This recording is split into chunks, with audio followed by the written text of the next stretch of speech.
Stewart, please come up, share your story, and we look forward to hearing from you.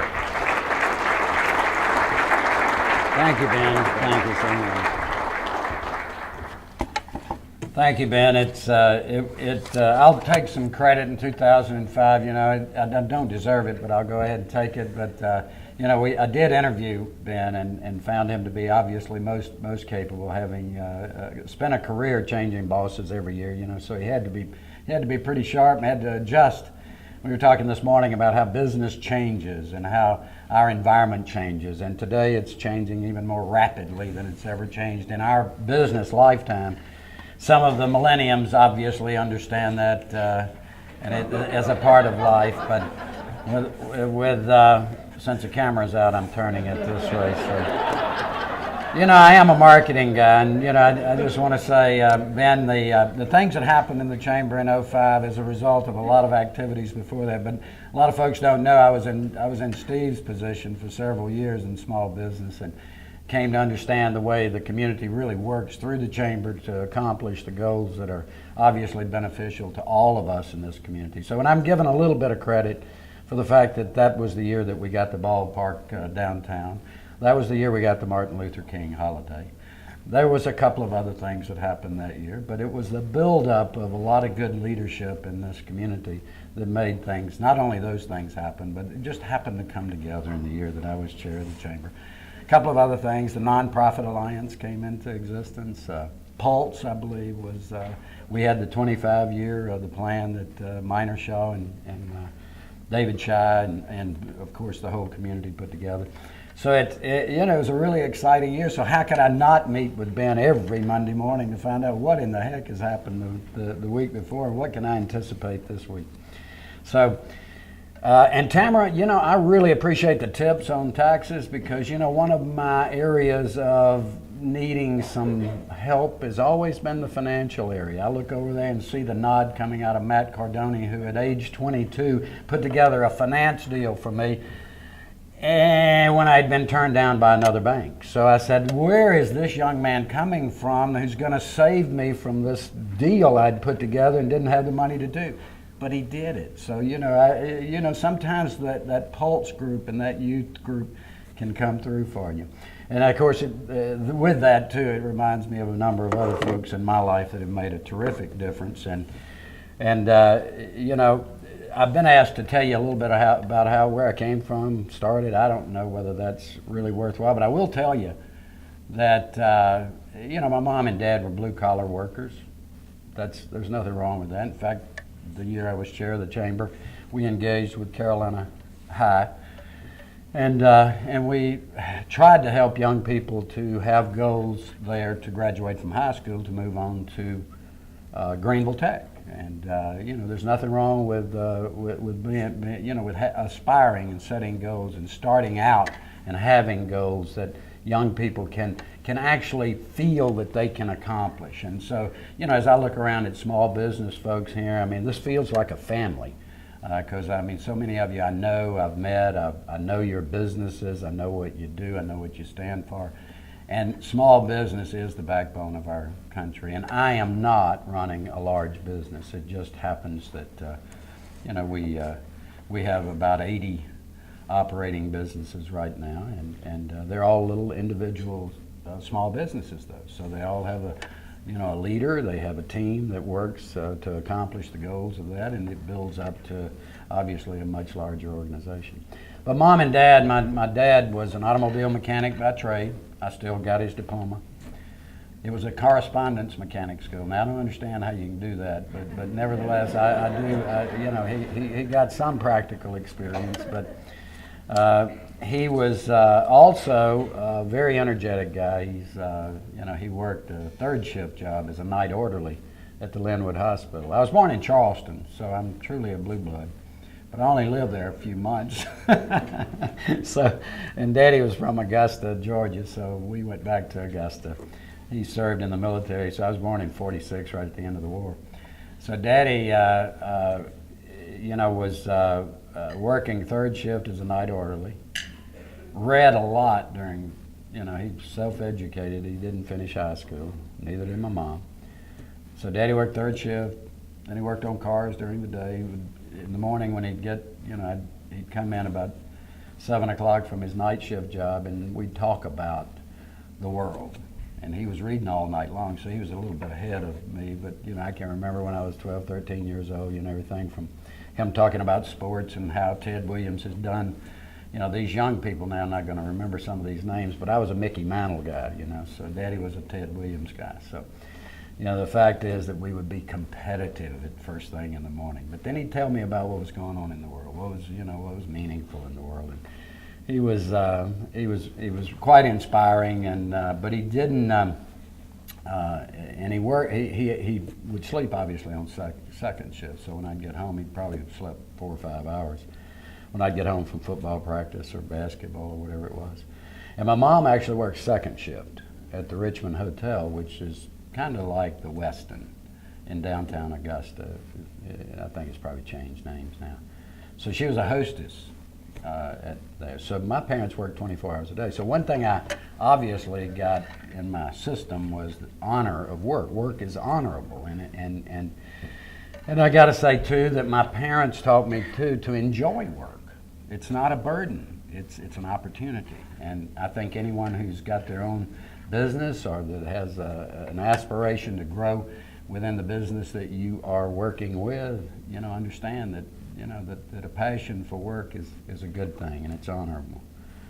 My family, I have a brother who, some of the things that I learned from my brother, he's significantly older than I, but when he was 18, he set a goal. He went in the military, and he stayed in the military for 20 years. He finished the Air Force as a sergeant first class, and he retired, and that was it.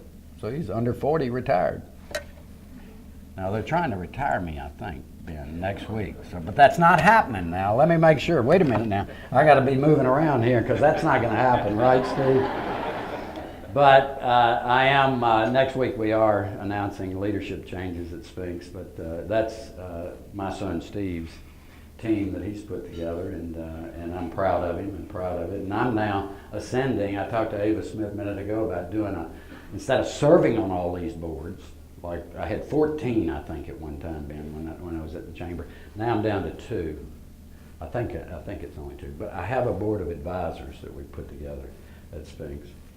And that's, as Ava said, that's kind of important to go back and run your own business, right? Instead of trying to do too many things. But again, my brother taught me a little bit about setting goals because, he was steadfast. That was security. That was what he did.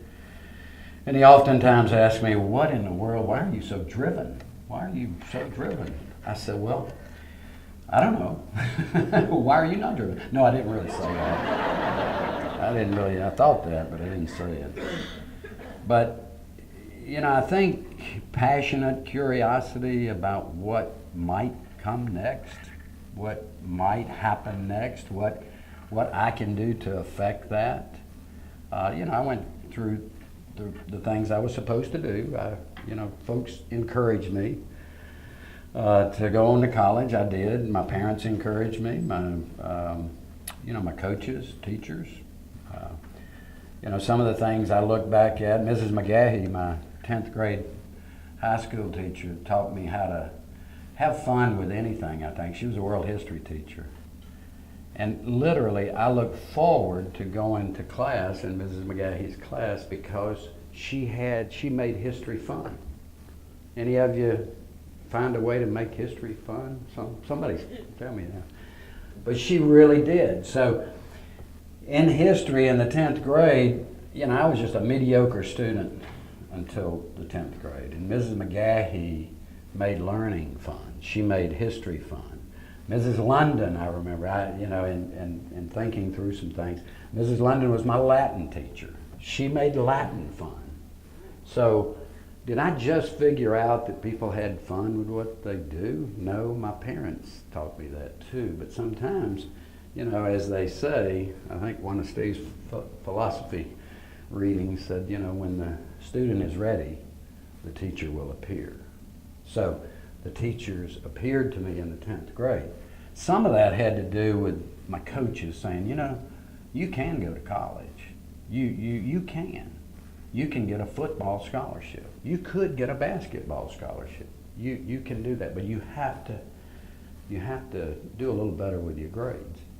So I had folks that kind of shepherded me along early in life, taught me some lessons about having fun with what you do, about being competitive, if it was Ted Williams or Mickey Mantle, or if it was something on the football field or basketball. My coaches were encouraging. I did have probably the most remarkable athlete that I ever played with, and I played, college football at the University of Tennessee. In fact, Coach Dickey was his first year in. By the time he had been there 3 years, we shared the national championship with Oklahoma in 1967, my senior year. So I learned a lot about, setting goals there. Coach Dickey came in and we were at the bottom, kind of like Tennessee is right now. But we came back in really 4 years, and Tennessee will come back. We had a pretty good game this year. Only one.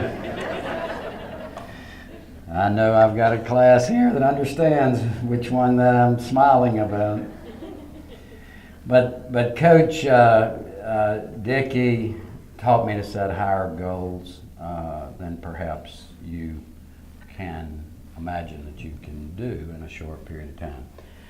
We had a recognition luncheon yesterday for 20 or so employees, associates. One celebrated 40 years with me yesterday, and he and I have done a lot of things together, whatever it took.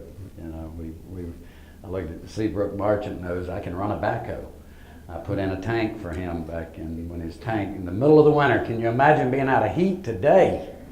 So Seabrook calls me and I'm out of heat, and what's wrong? And guys, well, your tank's bad. So we went out there, dug his old tank up, put a new tank in. But Joe and I were working together in the ditches and piping and everything else, whatever it took. But yesterday he paid me quite an honor because he said, I wouldn't let him leave his full-time job at Greenville Steel. He had a really good job, and I wasn't sure I was going to make it. This was about 1974 or 5. And so Joe says he was working part-time from the beginning with me, but I wouldn't let him leave his full-time job. I wasn't that dependable, I wasn't too sure. So Joe said yesterday, though, he says, no, he says, I said, when did you leave Greenville Steel? He said, after about 2 years, and you said you were going to build 14 convenience stores with gasoline, and that was it. And you were just going to do that, and I had confidence, and you did. The compliment he paid me is you did everything you told me you would do. So that's commitment. That's something that along the way that I appreciate the fact that Joe Joe said that, because you try to do that. You try to live up to your obligations. Daddy did do that. I can remember going to what would now be called kind of a loan company. What do they call them? The title loan companies or whatever. I can't remember Daddy going in and borrowing what back in the 50s was a lot of money, $500. And he'd take me with him. I'm like 12, 13, 14 years old. He'd borrow $500. He'd go, and he'd take me with him 2 weeks later, and he'd pay it back. And I'd say, Daddy, well, what'd you do that for? He says, well, I'm exercising my credit. He says, because, you got to pay back what, you commit to. And he says, I don't need it right now, but I might need it in the future, so I have to exercise my credit. So, those are lessons that you learn and you carry with you all the way. Some other folks, I guess, that as I look down through here, some of the names won't be recognizable here. Sam Hunt was Southern Bank's CEO, and he made me my first desperate loan. He took a risk with me because he trusted what I had to say was going to happen. Like Joe trusted that I was going to build 14 stores. And he said, Stewart, you built more than 14 stores, but you did live up to what you said you were going to do. You did build 14, and my whole family. He has 5 children, and all 5 of them have worked for us from time to time. 2 of them have recently retired. sergeant majors in this U.S. Army. E9 is high a rank as you can attain in an enlisted man. So, Sam Hunt took a chance on me, and it was pretty remarkable. It was one of those things. At that time, too, about that time, I really met Carroll Campbell. And Carroll Campbell taught me some things about politics. He was a good old practical politician. He taught me a little bit about power at the highest level. He taught me a lot more, as Sam Hunt did and others, and Joe, around trust. Carroll Campbell, I visited with him in, I believe it was 79. And the country had come under, our hostages were taken in Iran, so we had a distribution challenge around petroleum. And the government had come out with controls, and I had read through them, and my interpretation of the rules and my supplier's interpretation of the rules were different. So as abhorrent as it is to a free enterprise thinker, I had to rely on some governmental intervention.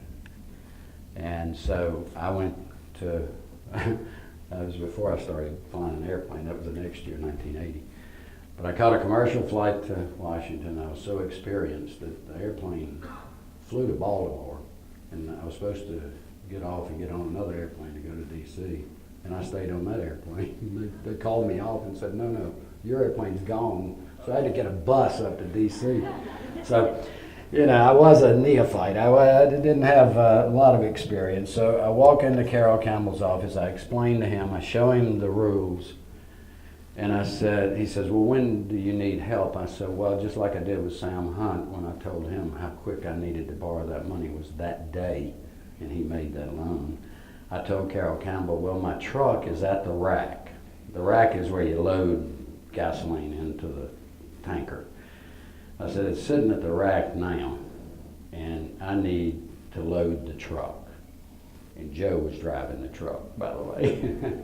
But so Carroll Campbell said, well, he did like Sam Hunt, he laughed a little bit. I said, no, seriously, this is really serious. I don't have any gasoline. And my customers don't have any gasoline. So this is all wrong. It was the distribution challenges shouldn't have been there. We had plenty of gasoline. We just got thwarted by the government in some ways to be able to get to it. So I had to rely on my governmental source. He said, give me the phone number. So gave him the phone number. He started dialing the phone, and he looked up at me after he dialed it. He said, you better be telling me the truth. And I was. But it was, and they released the product. I loaded the truck. So, you do what you have to do in the business world, don't you? Sometimes you hate government, sometimes you hate politicians, sometimes you have to seek relief there, because there are rule makers out there, and the rules don't always get interpreted the same way. So we loaded that truck, and I did learn a lot from, later on with Carroll Campbell and his ability to bring people together, which is unfortunately what we have a lack of today, I think.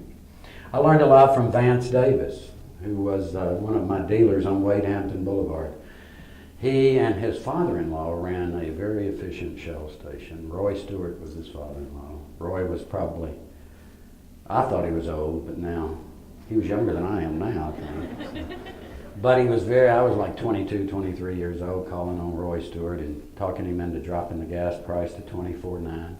Had the whole city of Greenville, all the Shell stations in Greenville priced at $24.9. Esso couldn't do that. Well, it was Esso in 71, Exxon in 72. So, volume was building, and everybody was happy. But I went in to call on Roy Stewart one day, small business guy. I had convinced him to drop the price. He was a great dealer. He came in. I said, Roy, I want to sell you some batteries. Well, Listen, come back here into my office. Let me show you something. He opened up his checkbook. He says, here's when you showed me the merits of dropping my price to $24.9 and my bank account balance was this. Today, this is my bank account balance. And that's why I raised the price 4 cents this morning, because, I don't believe I can take those gallons to the bank. Money is what goes to the bank. So I had to regroup and convince Roy of that it was important to stay competitive, but you do have to pay the bills. Roy taught me a lot too. Vance, those batteries that I sold Vance, Vance was the mechanic and the guy that all the customers loved. Roy was kind of crotchety, like old people will be, He wouldn't do what I told him to do, he raised the price 4 cents. But Vance was very reasonable. He said, I'll buy that 100 battery deal from you. I will, if I have a place to put them. So I said, that's no problem. So I have purchase order authority, $75. So I went to the local store on Saturday morning, bought some lumber, 2x4s, built him a battery rack that Saturday, so I sold him 100 batteries. So I did what I had to do. Now, that showed up on my expense account a little bit different than that, though. Sometimes you have to do what you have to do. So I had overtime meals, and I was entertaining Roy Stewart at dinner. But it was really on that battery rack that made me get the batteries sold that the company expected me to sell. So you do what you have to do sometimes. I don't feel so bad about that. Vance sold the batteries. Everybody was happy. Speaking of being happy, I learned a lot from some folks around here. Bob Hughes, for instance, he taught me a little bit about the art of the deal. When he came out of his out from under his dad's leadership, if you will, one of the first projects he did was one with me, and he taught me a lot during that time about diversified real estate investment, because the first one we did, we had a Sphinx store, gasoline, Domino's Pizza, Rita's Ice, all on less than an acre. So I don't know. I think that's what he did downtown too, didn't he? In one. So, but Bob taught me too. Believe it or not, he's those of you that know him, he's a pretty frugal guy, even though it looks like he's doing. But he'll count you down too if you spend too much of his money, because he built a suit for me on a couple of occasions. Paul Foster. Unfortunately, Paul's left us. His son Robin is an attorney here. Paul was an attorney. One of the few lawsuits that I've ever been in, Paul was the opposing attorney. That time, never again. I hired him after he beat me. So, you learn to make friends with your foes too, it's not, and I had one of the best relationships of anybody that I've ever, with Paul Foster. Great guy. His dad was an automobile mechanic too, by the way, so we had some other things in common. Then you get up to where we are now. I was at a conference where I think it was it Dan or Don Yeager speaking? Dan? And Dan Yeager said, you never outperform your inner circle. So, you never outperform your inner circle. So, think about that, because, there's a lot of folks here that, this is a networking opportunity. That's Ben mentioned that. It's a great network. I look around here and, there's not a single table that I'm looking at that I don't know somebody at that table. Now, I have been around 40 years, 42 years, actually, I guess 45 since I came to work here with Shell Oil Company. I wish I'd networked a little bit more aggressively when I was younger, but I did have that nose to the grindstone, as my daddy used to say. But I did have an opportunity to grow my business in a fantastic community. I got really lucky in that Shell Oil Company moved me here, because I don't think I could have done nearly as well in any other community. This is a very collegial community, as you well know. You're here, it's 12 degrees out there. I didn't think you'd show up today, but thank you, because that's what this community does. we pull together. It's really true. I've been in, I grew up, as I said, in Augusta. I went to school in Knoxville. I worked in Atlanta. I've lived in Columbia with Shell Oil Company and Florence. In this community, when I moved here, I knew right away there was something. Sometimes you don't connect the dots as to what it is, but it's a very collegial community. Folks in this city pull for you to be successful. They pull for me, even if we're competitive. Tripp mentioned Kenneth Cosgrove, one of Brian's good friends, Kenneth. Well, his dad and I both followed a similar path. I mean, he worked for Hess, went to the University of Florida. We're competitive. Florida and Tennessee, sorta. So Ken went to, but Cirilla, his wife, and my wife Martha worked in the bookstore together when our kids were in school together. And Ken and I are friends, we're foes. We're friends, we're foes. But we both pull for this community to be successful. And Ken and his family, they're fantastic members of this community. And Kenneth is working harder at the chamber, I think, than his dad did. So see, University of Tennessee over Florida. I can speak that language, can't I, even in South Carolina. You'll never outperform your inner circle. So, recognizing your strengths. I worked for Daniel Construction Company in the summers of my college years. And I met a fellow named Red Littlefield, whose daughter now runs a little sandwich shop out in Greer. But Red Littlefield was from Taylor's. And my grandmother ran a boarding house in Augusta, and when he would have a project in Augusta, he did Columbia Nitro down there, a couple of projects I worked on down there with him. And he was inspiring in that he taught me something about humility, because he recognized in me something that maybe I didn't recognize in myself, and one of the things he taught me is he was an iron worker. Everybody know what an iron, you put up the red iron, you connect the beams, and you put a spud wrench in and put the bolts in, and then you run a yo-yo. A yo-yo is a great big old impact wrench. It goes bah, bah, bah, bah, bah, tightens the nuts. You'll see it downtown, I guess, soon again. But I was being a little sporty one day. I was running a yo-yo because that was good workout too, for a football player having to show up running a 6-minute mile in the fall. So, and that was good work, and it was good pay. And he let me work 12 hours a day, 7 days a week. I worked on the Owens Corning fiberglass plant, actually in Anderson. Lived in Sotheby's trailer park with 3 other iron workers. Didn't cost me anything to live. I couldn't spend any money because I'm working 12 hours a day, 7 days a week. I was on overtime at Wednesday at midday. $3.60 an hour turned into $5.40 an hour. See these eyes? They still get lit up. But I was being a little sporty one day, feeling really full of myself. Taking that yo-yo, I said, guys, come on, you're slowing down. The connectors were up there connecting the steel, and I'm coming behind them, putting in the bolts and tightening them down. And he says, look, you're a little bit aggressive there. He says, I've seen men fall off of this red iron, and it's not pretty.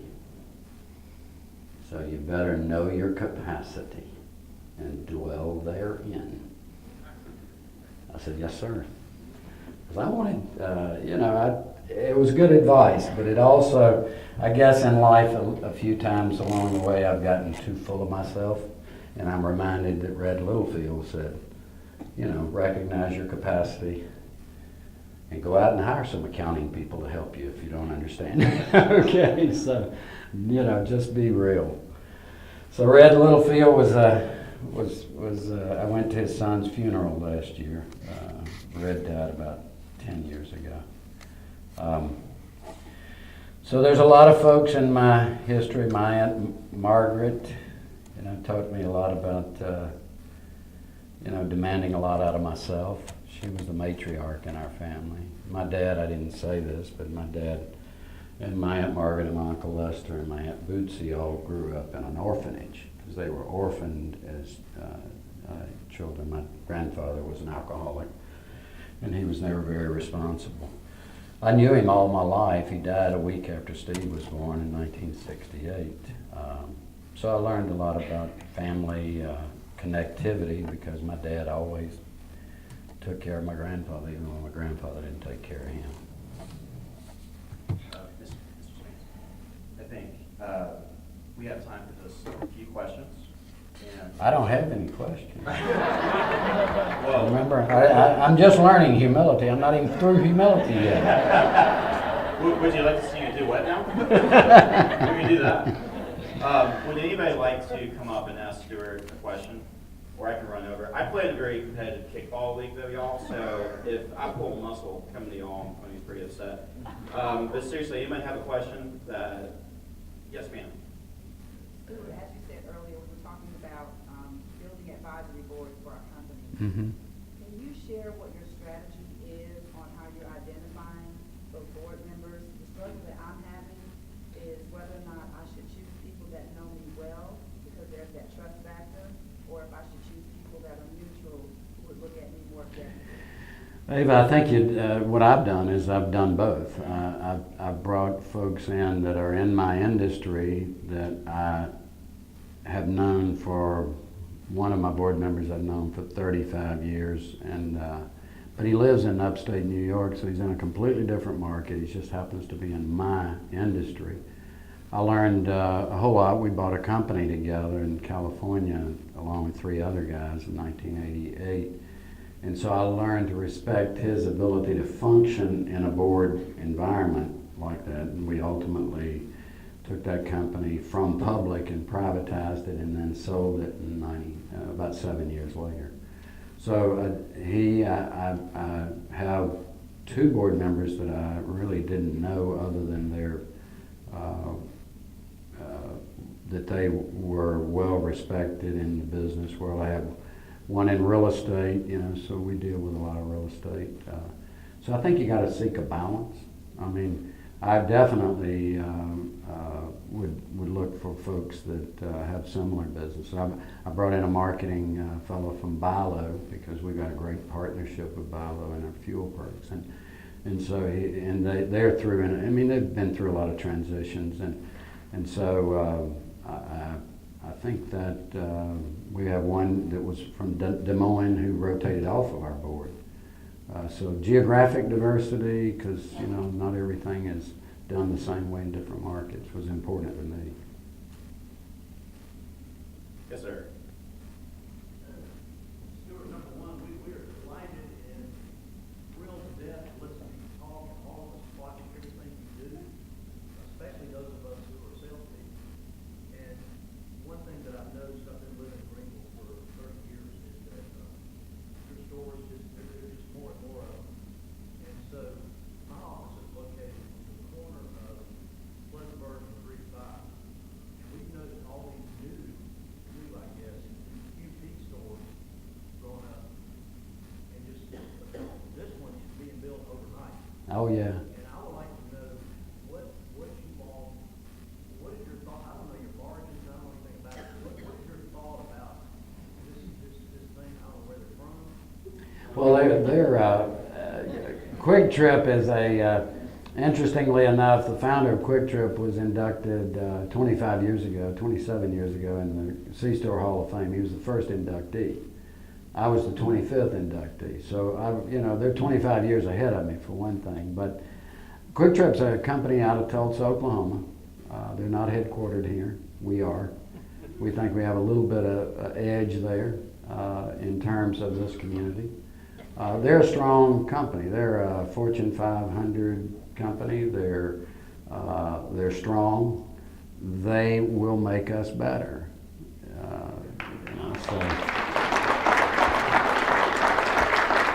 But we do believe,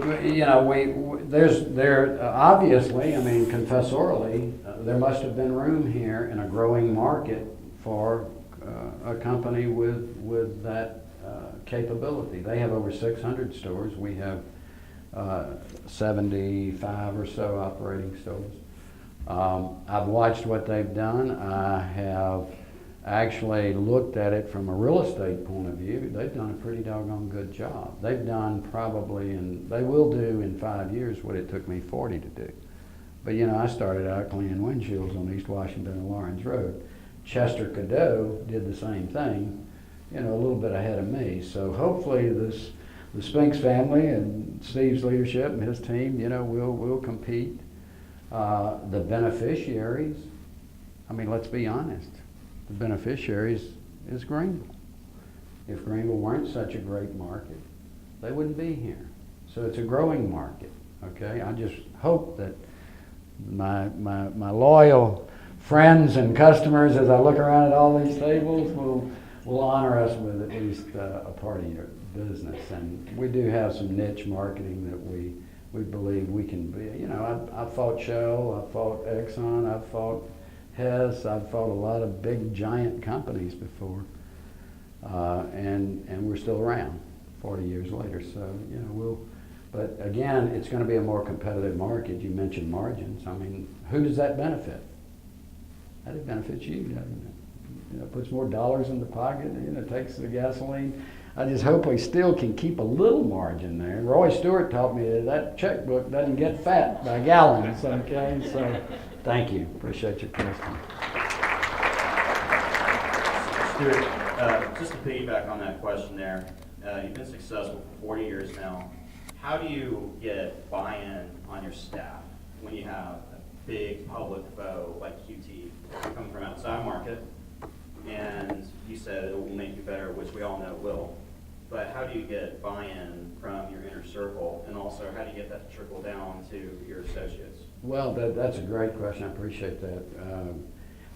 3 years ago, I've never sold any stock. Not even Steve has owned any stock in my company. That was another advisor long ago that said, be careful. There's a lot of folks that want to invest with you. You've got a concept. You've got a work ethic. You've got a lot going for you. So be careful sharing your ownership, because sometimes the money that can come from that has strings attached that it may impact how you grow and how you serve your customer. And that was good advice. So Martha has 1% of the company, and I had 99% for years. And then 3 years ago, I formed an ESOP, employee stock ownership plan, and sold 20% of the company to our employees. And over 300 of our 1,200 associates were vested January 1st this year. So you know, it's kind of like we're all pulling together a little more because there's that shared ownership, and there's that, you know, and the culture is different. The culture's a little different when you go in a store and there's somebody that's been with you, like those folks we recognized yesterday. They've been with us a long time, 10, 15, 40 years. And now they are with us, but they're also owners with us. And so that's sort of one of the ways, obviously, that you do it. And you demand performance. I mean, you know, and if you own part of the company, you're going to say, hey, you know, we got to improve our performance. Well, that reminds me, you're renowned for your incentives in education here in the community. Can you talk a little bit about that? I'm sorry, if someone has a question, I'll stop talking. But well, you know, it is obvious that you know, without the opportunities that I've had and that folks have made available to me, then I wouldn't be where I am. And so, you know, to share that just seems commonsensical to me, the opportunities, and to encourage people to seek out, you know, whatever education you want. Steve was a philosophy undergrad, you know, for God's sakes, you know, what's that going to do for? But it was one of the moments in time that, you know, solidified a father-son relationship, is when he was taking econ and accounting 1 at a liberal arts school. I said, son, wait a minute, if my little bit of success meant anything, it should open up doors to you to do things differently. You don't have to be as agrarian. You don't have to be as, you know, technically got to go get a job right away. He took me up on that. But it was, and I think he and I have had these discussions, and it did empower him to seek a different kind of enlightenment education. And so that's what we do, is we do. I wish we had more. I look around, there's less, with Greenville Tech, and Les and I have worked together to form scholarships at Greenville Tech. We got North Greenville College, we got scholarships that we make available. I wish more of our associates, and we've got work to do to get them, to take advantage of it, because the money's out there for them. I have 529 accounts for 9 grandkids too, and about 10 other folks around that I started 529s for, just because they're godchildren or they're folks that I think a lot of. So it's not just the corporate, it's the personal side of it, commitment. So I look at Michelle, she's shaking her head, yes, that's right. But, one thing I did want to touch on real quick, and I know I'm running out of time, I apologize. But we have 80 operating businesses today. I've sold 54 that are still operating. I have closed 47 businesses. So, a loss is not a failure until you make an excuse. So, one of the things that I'm proud of the fact that we have 80 operating businesses, but I'm not discouraged by the fact that I had to close 47 of them. And it's hard to do. It's hard to change routes. I've sold to 2 major oil companies in my career. I sold 10 stores to BP in 1989 when they came over from England. And I took time off and recharged my batteries, and I did a lot of planning.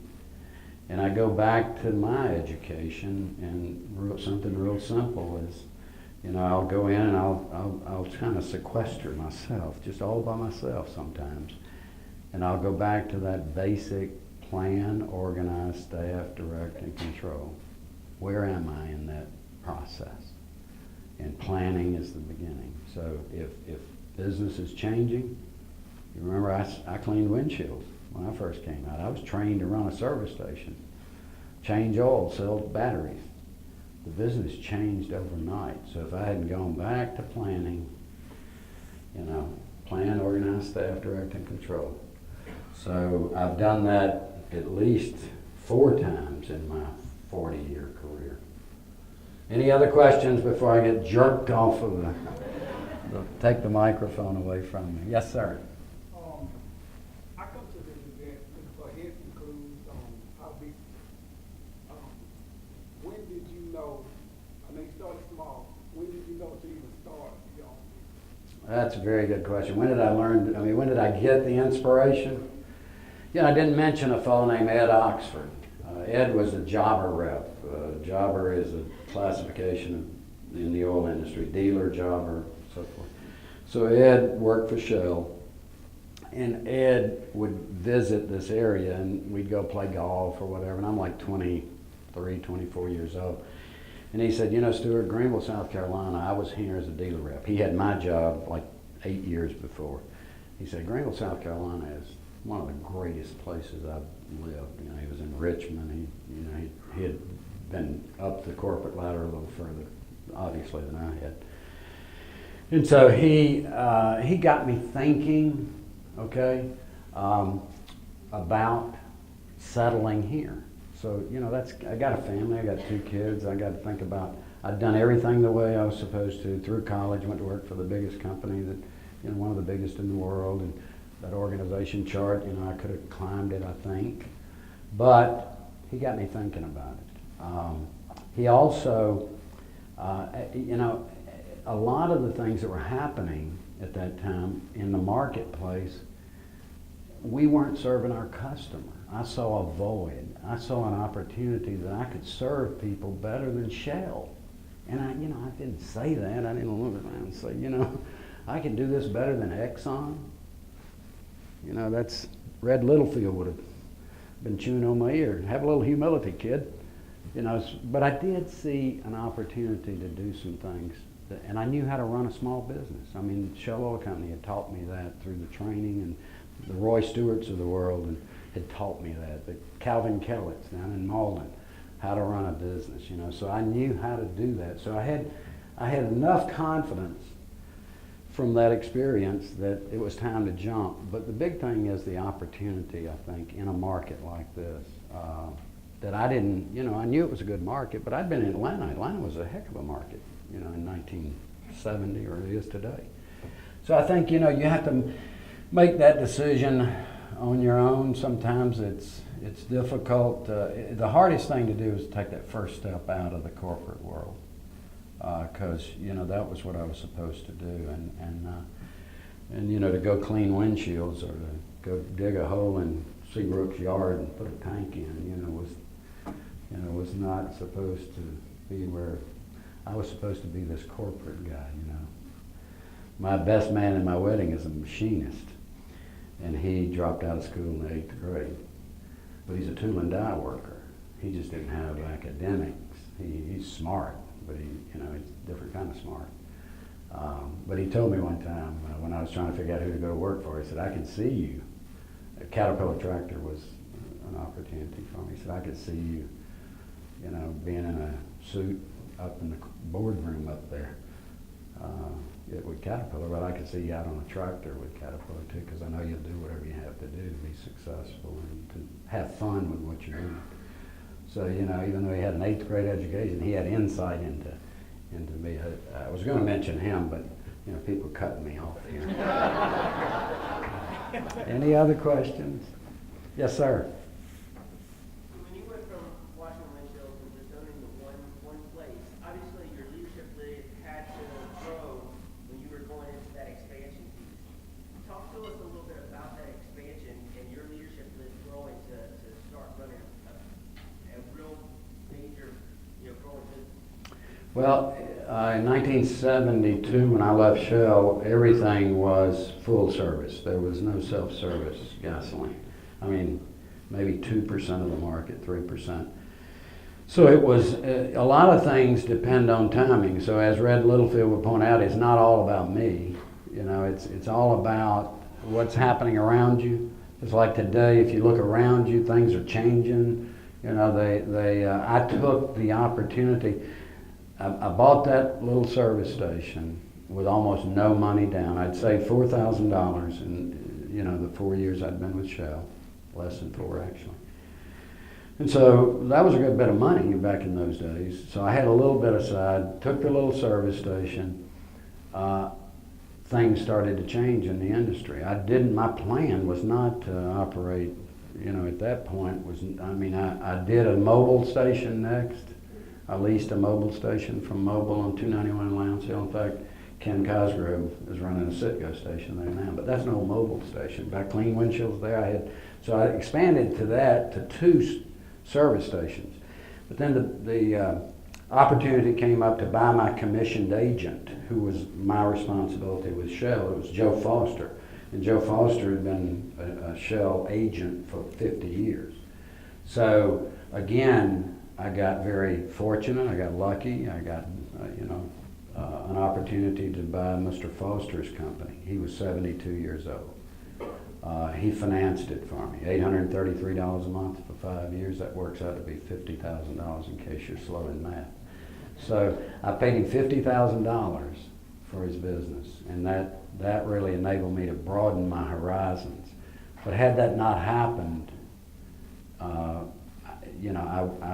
I would probably have still done some of the stuff I did, because I saw the self-service opportunity.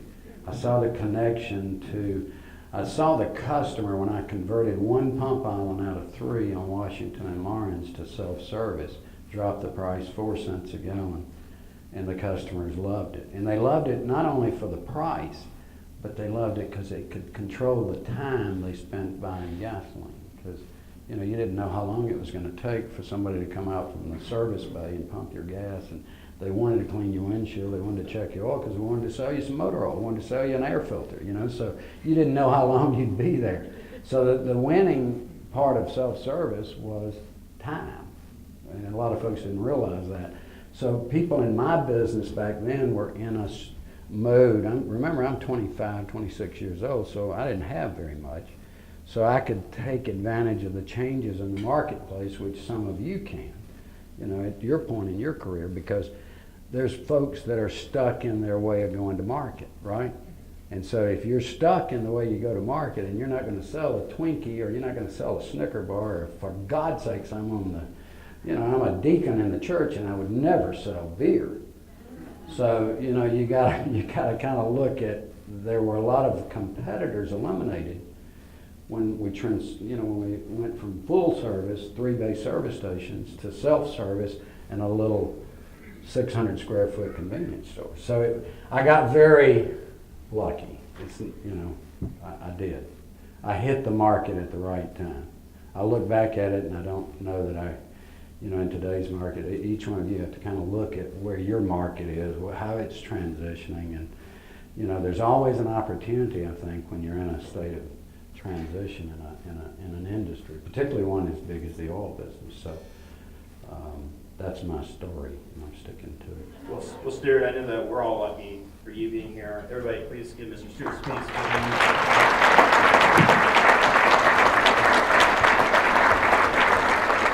Thank you.